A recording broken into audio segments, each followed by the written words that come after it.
आम्हाला देव नव्हता, पण एक माणूस होता. माणूस जो देवाच्या मूर्तीत नव्हता, पण आमच्या रक्तात होता.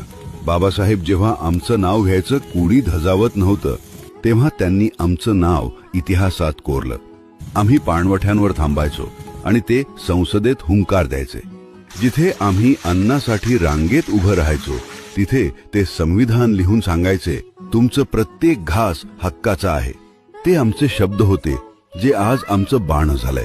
ते आमचे डोळे होते, ज्यांनी आम्हाला खाली बघू नका, वर पहा असं शिकवलं. त्यांनी धर्म दिला, पण आंधळेपणा नाही. विचार दिला, पण गुलामी नाही. आज आम्ही जो श्वास घेतो ना, तो फक्त ऑक्सिजनचा नाही, तर बाबासाहेबांच्या संघर्षाचा आहे. आम्ही फक्त माणसं नाही, आम्ही चालतं विचारसरणी आहोत. आम्ही आंबेडकरी आहोत. 2 मार्च 1930 नाशिकची ही पावनभूमी एका ऐतिहासिक क्रांतीची साक्षीदार बनली. निमित्त होते काळाराम मंदिर सत्याग्रह. डॉक्टर बाबासाहेब आंबेडकरांच्या नेतृत्वाखाली हजारो सत्याग्रही एकत्र आले. हा लढा केवळ मंदिर प्रवेशासाठी नव्हता, तर तो होता मानवी हक्क आणि समतेसाठी.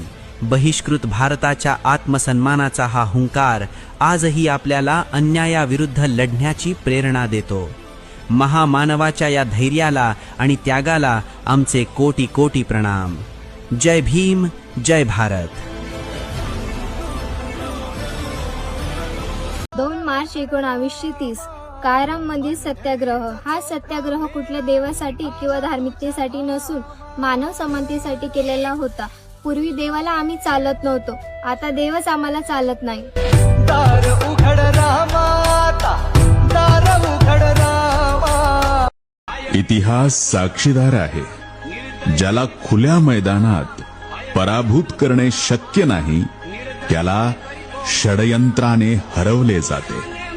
पण खरा योद्धा तोच असतो, जो षडयंत्रा पलीकडे जाऊन मैदान मारतो.